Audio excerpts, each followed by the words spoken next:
Welcome to the Great Detectives of Old Time Radio. From Boise, Idaho, this is your host, Adam Graham. If you have a comment, email it to me, box13@greatdetectives.net. Follow us on Twitter at Radio Detectives and become one of our friends on Facebook, facebook.com/Radio Detectives. Well, before we do get started, I want to let you know that today's program is brought to you by the financial support of our listeners, and you may support the show at support.greatdetectives.net. Well, now it's time for today's episode of The Amazing Mr. Malone. Handsome is as handsome does.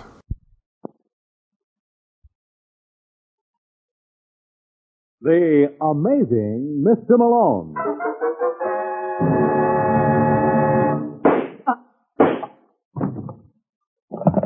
Operator, get in the office of John J. Malone.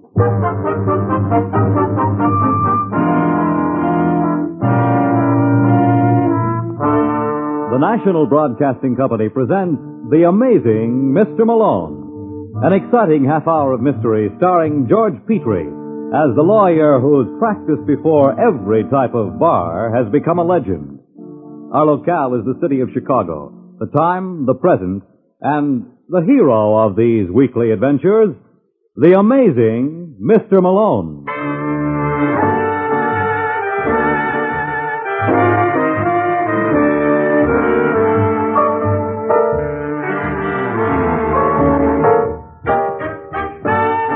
Malone's the name, John J. Malone, attorney and counselor at law. Tonight, in our study of the cliché, let's take a gander at the shop-worn handsome is as handsome does. As a case in point, I give you Jack Brock. Mr. Brock is the bald-headed gent seated behind the mahogany desk in Suite 419 of the Schubert Building. He's a private detective by avocation, but his work has given him a faulty perspective on life. He sees everything through a keyhole. Yeah, what is it, Julie? I'm sorry to disturb you, Mr. Brock, but Mrs. Hamilton is here. Well, send her in. What are you making a production for? Yes, sir. What'd you do with the file on her case? I put it in your top drawer. Okay. Anybody come in, Mrs. Hamlin. I'll be with you in a minute. That's quite all right. Listen, Julie, I don't want to be disturbed for anyone, you understand? Yes. If Harvey calls, tell him to check back later.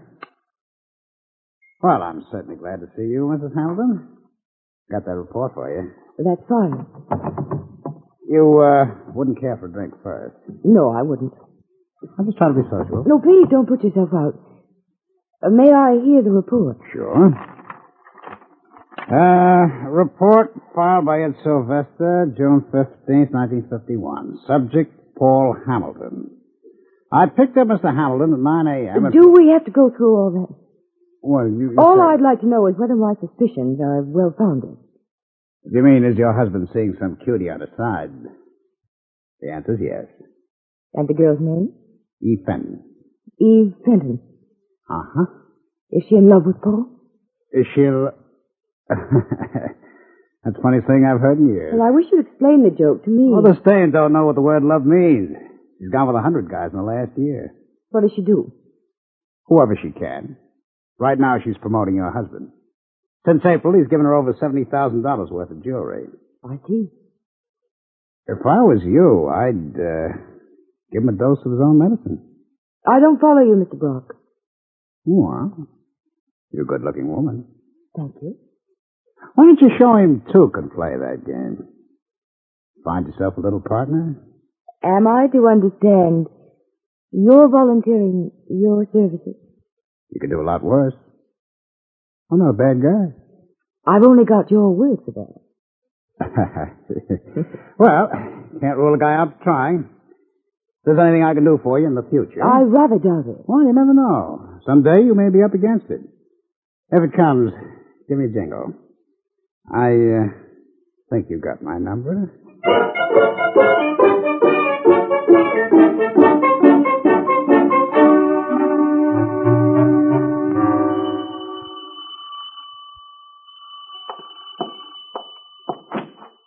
Hello, Malone. Well, if it isn't Lady Hamilton. I'm not disturbing you. Not nearly enough. Come on in, lover. Let me take your coat. No, don't bother. I can't stay long. You know, Arlene, sometimes I think you don't trust me. Sometimes I don't think I do. Now, you know there's no more harm in me than in a cobra. Sit down. Do I dare? I never make a pitch for a woman who's in love with her husband. Well, that's what I want to talk to you about. Paul's got himself involved. How do you know? I consulted a private detective named Jack Brock. You didn't go to Brock. Mm-hmm. I ought to put you across my knee. Hey, that's not a bad idea. Oh, Malone, please, I'm in no mood for clowning. Who's the girl? Eve Fenton. Eve Fenton? Mm-hmm. Never heard of her. Unfortunately, Paul has.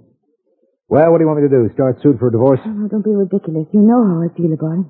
Yeah, he appeals to your maternal instinct. When are you going to stop playing mama? That's not funny, Malone. Well, it's the truth. If you didn't watch over him like a baby... You don't understand. What's there to understand? Of course, Paul is weak, but it's not his fault. He never had to stand on his own 2 feet. His family always had money. Gee, that's sad. I guess I was lucky to be born poor. Now, look. Okay. If you don't want a divorce, what did you have in mind? I thought maybe you could talk to him. You want me to tell him about the birds and the bees and the flowers if he doesn't know by now? Malone, please. All right, Arlene. But I got a hunch it'll be like talking to myself. I'll brief you later on the dialogue.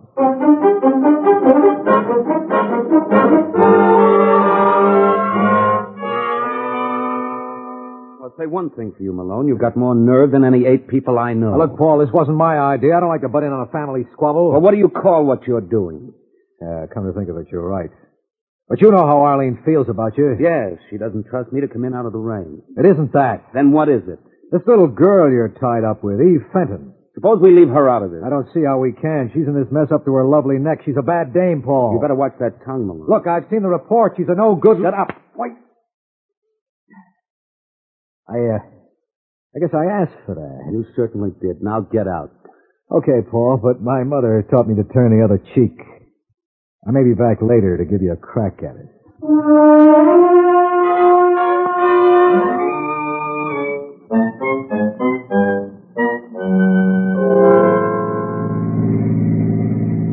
I hate to heckle, Paul, but would you mind telling me what this is all about? Eve, I want to talk to you. It doesn't matter to you that I wanted to go to the cat club. Do we have to go to a night spot every time we go out? I know. You hate to see me enjoy myself. Honey, it's not that. What are we stopping here for? Told you I wanted to talk to you. Well, find some other spot. This place gives me the creep. No. Listen, do you think I want to sit here? Eve, while please. My wife's lawyer dropped by to see me this afternoon. A man named John J. Malone. So? So he said a couple of things about you. Well, what do you want me to do? Tell me they're not true.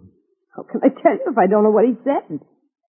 Well, he hinted that What? there were other men in your life. No. I didn't let him get away with it. Well, bully for you. Please, Eve, don't joke. You know how mad I am for you. What's the matter, baby? Little Evie hurt your feelings? Eve, I'm serious. Okay, Paul, you're asking for it. In my book, you're a first-class schmo. Eve. You don't get that hurt tone out of your voice, I'm going to be sick. Can't you act like a grown man for a change instead of a baby? What? You don't need a girl, you need a mother. And all your money isn't enough to make me take on the job. Eve, you don't know what you're saying. Oh, don't be dull. I've been dying to say it ever since the first night we met. I'll kill you for this. Keep your hands to yourself. Where'd you get that gun? Been in my purse all along. I figured someday Baby might get rough and Mama might have to slap him down. Now start the car. It's time you went back to the nursery.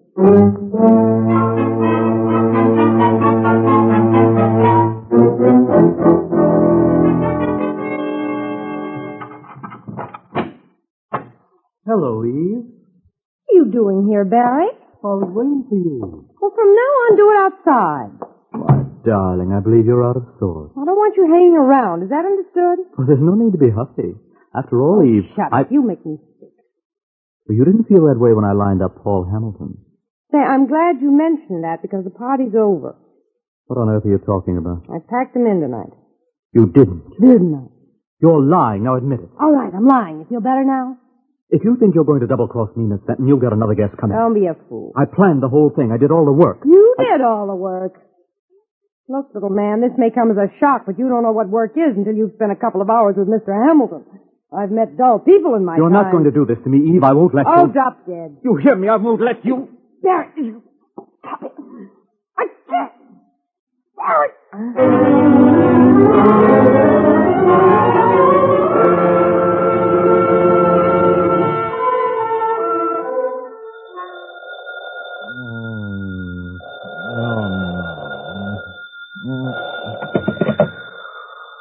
Yeah. Have I the pleasure of addressing the amazing Mr. Malone? Who's this? Now, who else would it be? You realize it's 4 in the morning, Lieutenant? Well, naturally, I wouldn't think of calling any other time. Look, do you know a lady named Arlene Hamilton? Why? Well, she's going to wind up with a lot of time on her hands. Hey, that's pretty good. What are you babbling about? Well, you know, Hamilton, time on your hands. It's a joke. You get it? Yeah, all over me. What's this about Arlene Hamilton? She knocked off a dame named Eve Fenton tonight. Eve Fenton. Uh-huh. When I think of that waste of talent... Let's see if I understand you, Brooks. You understand me all right. Where's Mrs. Hamilton now? Now, where else would she be? You coming over? You're darn right. Tell her I'll be there in 20 minutes. Try and make it 15. It's been a week since I was amazed. I don't know if I can hold out much longer. I'll be seeing you, Counselor. You are listening to The Amazing Mr. Malone.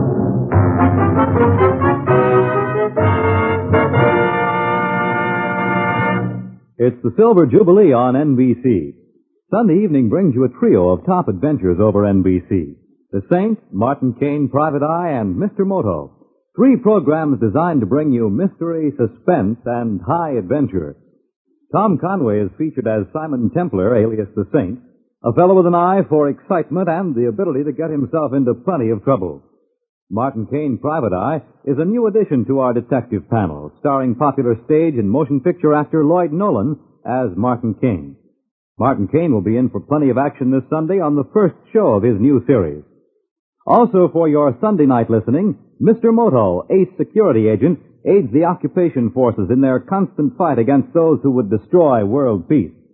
And here's a tuning reminder. Dimension X has moved its broadcast time and day and will be heard in a new series of programs beginning July 12th. Today, tomorrow, every day, there's top radio entertainment over this, your NBC station. And now, back to the amazing Mr. Malone.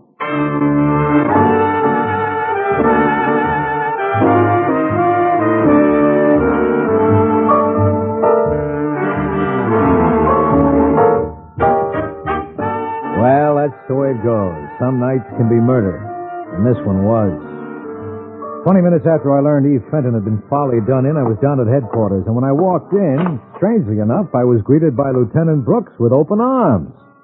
Then I noticed between them he held an axe. Well, come on in, Malone. You're just in time. Hey, will you put that thing down? Sure, just lay your head on the desk for a Are you nuts? You can kill a man with that. You know, that's roughly what I had in mind. Unfortunately, Mrs. Hamilton beat me to it. Is that the weapon used on Eve Fenton? Uh-huh. Well, if you think Arlene Hamilton was the party who wielded it, you're crazy. Well, then that makes 2 of us. Mrs. Hamilton agrees with me. What? Take a look at this. What's that? Oh, I'm sorry. I thought you could read. Confession by Arlene Hamilton. I, Mrs. Paul Hamilton, do hereby confess of my own free will that on the evening of June... She didn't sign this. No? Take a look at the next page. Now, look, Brooks, you're not going to get away with these third-degree methods. Oh, how you do go on. Well, if you think I'm going to permit it for 1 second... Oh, I'm sorry, Lieutenant. I lost my head. Oh, that's all right, Malone. We got a signed carbon in the file. Well, you no good double... Temper. When did Arlene sign this? 5 minutes after I phoned you, she told Sussman she wanted to dictate a statement. That was it. Didn't you tell her I was on my way over? I think that's what prompted it. Now, listen, Sidney, I want to talk to her. Sussman, bring in Mrs. Hamilton. What's the matter with him? He hasn't said a word to me in weeks. Oh, well, maybe he doesn't recognize you since you had your suit pressed. As a matter of fact, I've been having a little... Excuse me, the sergeant. Oh, come on in, Arlene. What are you doing here, Malone?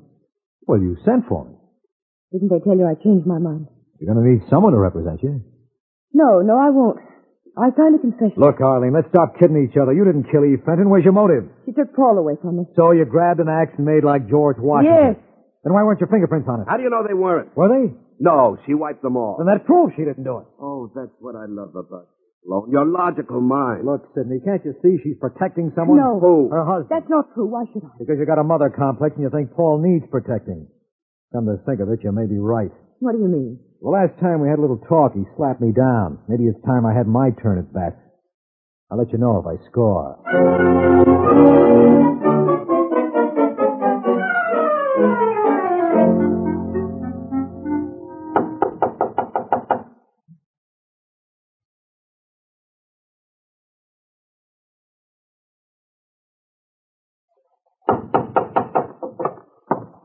Just a second. Hello, Paul. What do you want, Malone? Well, that's no way to greet an old friend of the family. I've got nothing to say to That's you. all right. I got more than enough dialogue for us both. Are you going to get out of here? I just saw Arlene. You know, she confessed to Eve's murder. I'm not at all surprised. Neither am I. I figure she's shielding someone. Don't you? No. She killed Eve. Why should she? Because she was jealous of her. Now, that's something I'll never understand. Here you have the greatest wife in the She world. was never a wife to me. She was a... I know. A mother. Do you know what it means to have someone watch over you day and night, to check whether or not you have your handkerchief when you go out and if you've got an umbrella when it rains? Maybe you need it. Don't be smart. All right, I'll grant you Arlene's the domineering type, but don't you see what she's trying to do for you now? No. Well, why do you think she confessed? She thinks you killed Eve. And why would I do that? Maybe Eve got tired of you. If that's all you've got to say, Malone... No, it isn't. Well, I don't want to hear anymore. You're going to. Unless we can dig up another suspect, your wife's going to the chair. Now, if you didn't kill Eve, who did? Who were some of the other men in her life? There was no one else. Don't be a jerk. There must have been hundreds. Eve could never be... Get out! You know, Paul, you did that once before, and I think I was pretty wonderful the way I held my temper. And I ain't so now. Honest. Why, you... Don't bother getting up, old man. I can find my way out.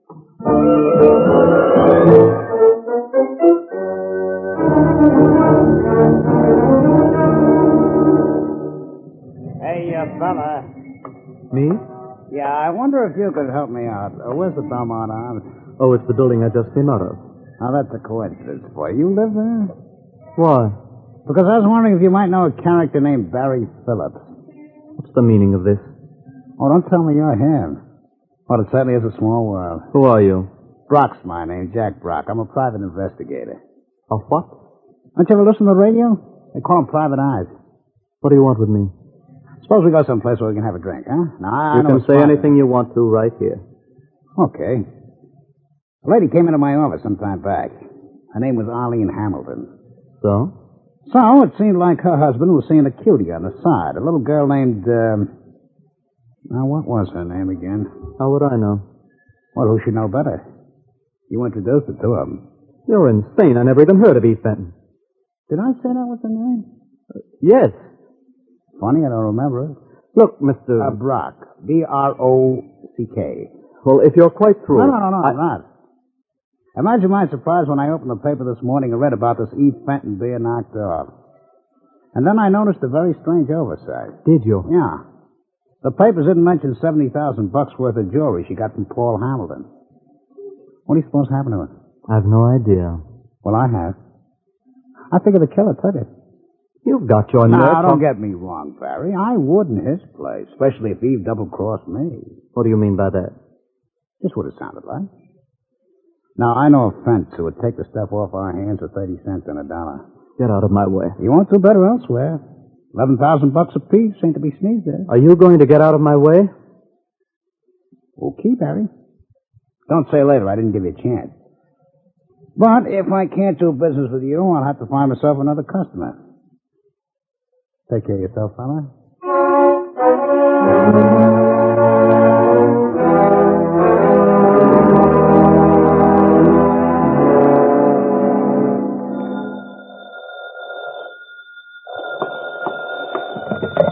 Yeah? Let me talk to John J. Malone, please. Speaking. Who's this? Jack Brock. Oh. I take it you're ahead of me. Unfortunately. You're a pretty funny guy, Malone. I don't think Bob Hope has much to worry about. What's on your mind? You're representing Arlene Hamilton, aren't you? So? So did she tell you I did a little work for her? Yeah. Well, since I concluded the job, a couple of things have come to my attention. Such as? Well, I find it wasn't Eve Fenton's idea originally to clip Paul. She was working with a guy. I figured as much. Well, figuring is one thing. I'm the boy who can prove it. Now, suppose Eve double-crossed this partner of hers. How? Could be any number of ways. Maybe she dissolved the partnership. Maybe she refused to divvy up with him. That's a possibility. Did you know Paul Hamilton gave Eve $70,000 worth of ice while he was gone with her? No. Well, he did. And the cops didn't find it in her apartment. What do you make of that? All right, Brock, what's the pitch? You're not telling me all this because of my big brown eyes. Well, you notice I didn't tell you the guy's name. That's gonna cost you $5,000. You got delusions of grandeur. Well, your client can afford it. This thing can save her life. Maybe she doesn't want her life saved. Didn't you hear she confessed? No.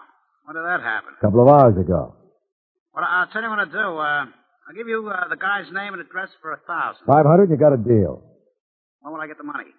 As soon as I verify. Well, it's Barry Phillips. Barry Phillips? Yeah, I live in the Belmont. Now, about the dough, Malone, I got your word for it? Such as it is. What do you mean? I guess I'm as bad as you are, Brock.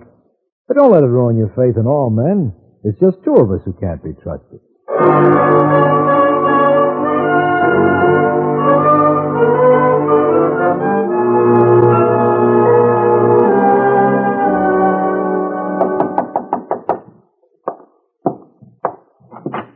Yes? I'm looking for Barry Phillips. Well, Well, looks like I made it. I wasn't aware that I invited you in. I'll forgive the oversight. Now, look, Mr. Malone. Oh, Heard of me? naturally. I never miss you on the radio. Your first name's Ted, isn't it? That's pretty cute. You ought to be in radio yourself. Thanks. Now, what can I do for you? For one thing, you can accompany me down to police headquarters. Why should I do that? Just because you're the considerate type. I got very sensitive hands, and you wouldn't want me to ruin them by slugging you. You wouldn't dare. Don't underestimate me, Barry. This is my day for hitting people. I started with Paul Hamilton, and I just as soon finish with you. You're a lot smaller. Oh!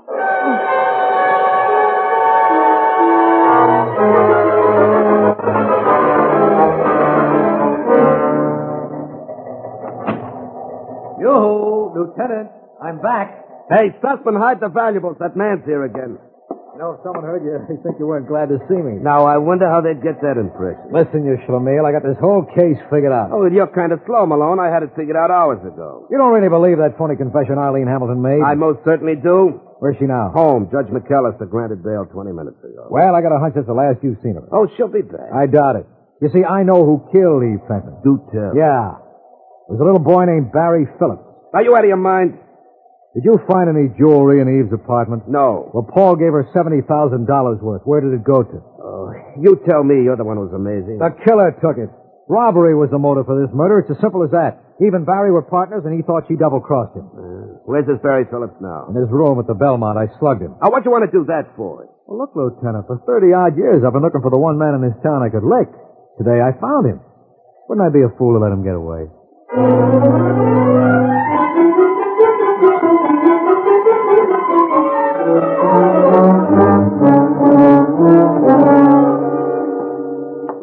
Well, where do we go, Malone? Right down the end of the hall. Are you sure this Barry Phillips will be here? Positive. Oh, you should have seen the right I let him have. It was a beaut. Yeah, you must be training on how to call. Listen, counselor, all I got to say... Save it for later. This the place? Yeah. Oh, where is it? Hit those lights. What did I tell you? When Malone socks them, they stay socked. All right, Barry, it's time to get up. You got company. Barry. Let's go. I don't know. Get out of the way. Well? He's dead. But I only hit him once. You don't know your own strength. Did you ever consider fighting professionally? They could bill you as Killer Malone. That's one title you really deserve. All right, Killer, let's go.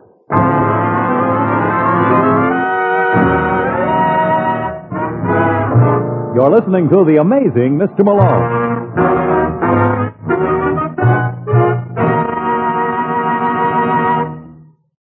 Every time the cost of living index goes up 1%, people must spend an additional $2 billion per year.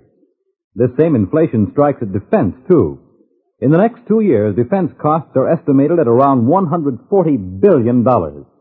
If inflation raises these costs by only 1%, we, you and I, the public, will be paying $1.4 billion a year extra.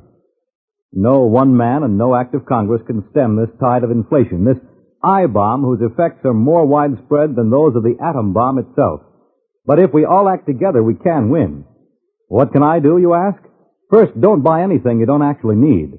Second, don't buy or sell anything that's over the established ceiling price. And third, put every extra dollar you have into defense bonds. bonds that help our country stay strong financially.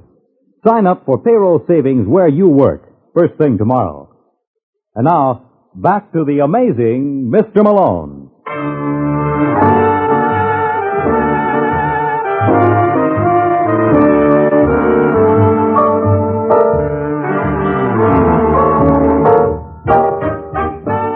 I don't know why things like this always happen to me, but I suppose I shouldn't complain. If they didn't, I'd be minus a job. Now it looked like I was going to lose even more.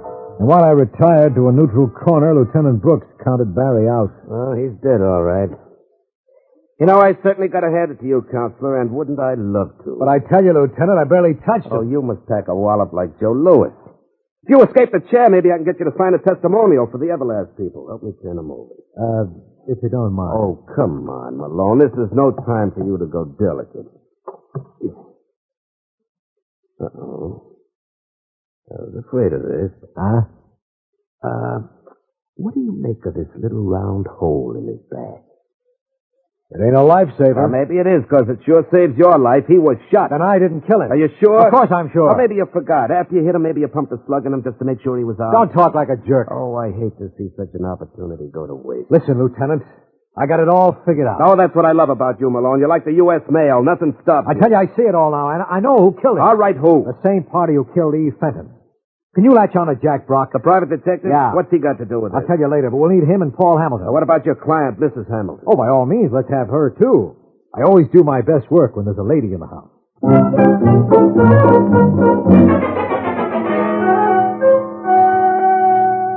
Look, Lieutenant, I think I'm entitled to an explanation. You have absolutely no right to bring me in. You've got to let him go, Lieutenant. Well, that raises a problem. Will you keep out of this, Arlene? I can look after myself. Darling, I'm sorry. I only meant... I hate to interrupt, but can a stranger get a word in edgewise? Yeah, of course, Mr. Brown. What are we waiting for, anyway? Oh, why, naturally, the start of our show. And here he comes now. Hello, folks. Well, it's about time, Malone. Your audience was getting restless. Well, we won't hold him long. At least not all three. What are you driving at? I don't know whether you heard, Brock, but there's been another murder. Anyone I know? Yeah, someone you know quite well. Barry Phillips. Remember you gave me his name on the phone? I gave you his name? Yeah, I'm glad you said that because I promised you $5 for the information, and this sort of gives me an out. Right, Paul? Why ask me? I was wondering whether you saw any fallacy in my logic. I'm afraid I haven't been listening. You should have, because you got a big stake in it. I don't see how. Well, Paul, you killed Barry Phillips and Eve Fenton. No. Yes, he did, lover. You couldn't do everything for him. There were a couple of things he finally did for himself, and both of them were murder. Congratulations, Paul. Today you are a man.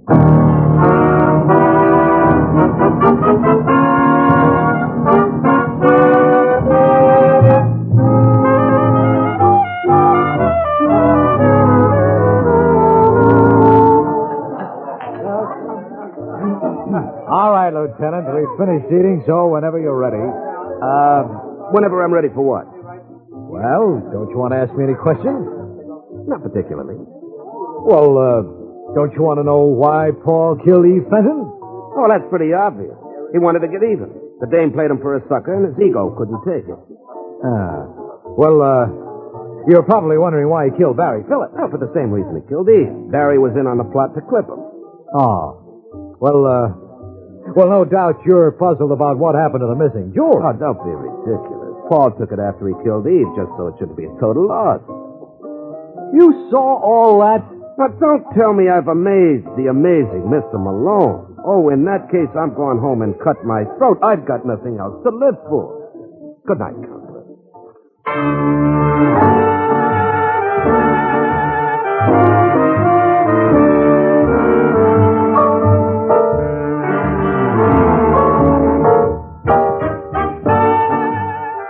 Ever hear the story of the boy who tried alcohol for the first time? Surprisingly, the only teetotaler in the party wound up half shot. I'll tell you all about it next week, so why not pick me up at my office at the same time? I'll be waiting for you. Good night. Welcome back. I guess that this is one of those cases where I don't quite get the titling, but I'll go ahead and let that pass. Just another solid episode, great dialogue. The one thing that might deserve some discussion is the part where the guy asked if Malone's name is Ted. And he was just a radio broadcaster extraordinaire. He started on radio in 1929 in Kansas City reading poetry. And then during the war, his role as an announcer expanded to variety shows, quiz shows, and then even went into being a war correspondent. And eventually, he established his own production company later on in the 1950s. But really a great radio pioneer who continued to do some radio work right up until he died in 1989, 60 years after he became involved in the media. All right, well, listener comments and feedback, and have a review on iTunes. And NX01 says, I really like this podcast. In fact, I've downloaded every episode available on iTunes. I was wondering, do you think that you could do The Saint? But thanks for all the episodes. Indeed, The Saint is planned for later on this season. It'll be after we finish up the Johnny Dollar 5-parters, and also after we do Pursuit. So we have a good 9 or 10 months to go, but I am personally very excited about it. I've been watching the George Sanders Saints movies, and also I've been trying to get my hands on the Roger Moore Saint TV series so that I can be thoroughly informed and prepared when we finally get into the Saints. So just keep listening. It'll be coming to Mondays in just a few months. All right, well, that will do it for today. Join us back here tomorrow as the Silver Blue Matter continues, and then join us back here next Tuesday for another episode of The Amazing Mr. Malone. Send your comments to box13, greatdetectives.net. Follow us on Twitter at Radio Detectives.